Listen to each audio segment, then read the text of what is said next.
শেষ নবী হজরত মুহাম্মদ সাল্লাল্লাহু আলাইহি সাল্লামের জন্মই রহমত। উম্মতে মুহাম্মদের জন্য গর্ব ও গৌরবের ধন নবীজি। নবীজি দুনিয়াতে আসার আগেই তার বাবা আব্দুল্লাহ ইবনে আব্দুল মুত্তালিব ইন্তেকাল করেন।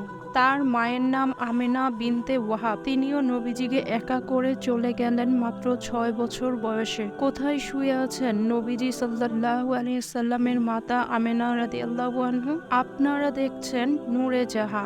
আসসালামু আলাইকুম প্রিয় বন্ধুরা, আশা করি সকলেই ভালো আছেন।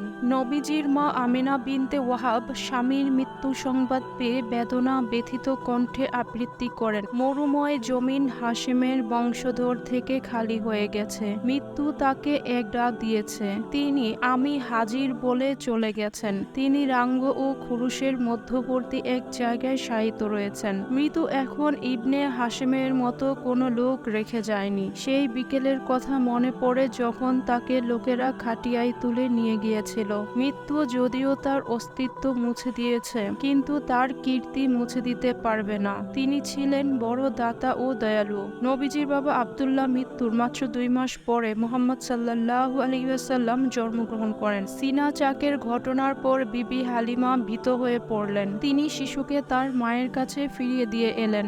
6 বছর বয়স পর্যন্ত তিনি মায়ের স্নেহ ছায়ায় কাটালেন। হযরত আমেনার ইচ্ছে হলো যে তিনি স্বামীর কবর জিয়ারত করবেন। পুত্র মুহাম্মদ, দাসী উম্মে আইমন এবং শ্বশুর আব্দুল মুত্তালিবকে সঙ্গে নিয়ে তিনি প্রায় 500 কিলোমিটার পথ পাড়ি দিয়ে মদিনায় পৌঁছলেন। 1 মাস সেখানে অবস্থানের পর মক্কার পথে রওনা হলেন। মক্কা ও মদিনার মাঝামাঝি আবওয়া নামক জায়গায় এসে বিবি আমেনা গুরুতর অসুস্থ হয়ে পড়লেন। ক্রমে এই অসুখ বেড়ে চলল।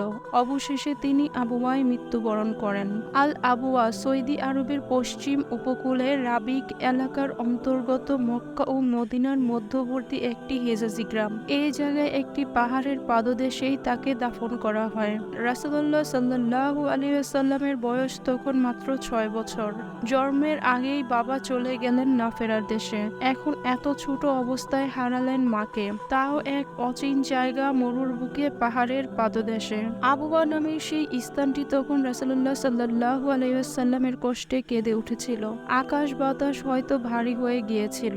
নবীজির আর্তনাদে মরুর বালিকণাও চিৎকার করে কেঁদেছিল।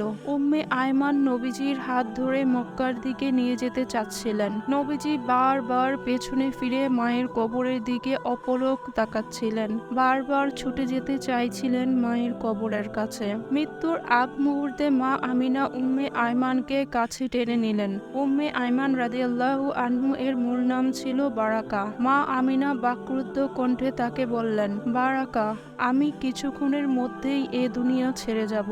আমি আমার শিশুটিকে তোমার হাতে দিয়ে যাচ্ছি। গর্ভে থাকাকালে সে তার পিতাকে হারিয়েছে। এখন তার চোখের সামনে মাকেও হারাচ্ছে। এখন থেকে তুমি তার মা। কখনো তাকে ছেড়ে যেও না।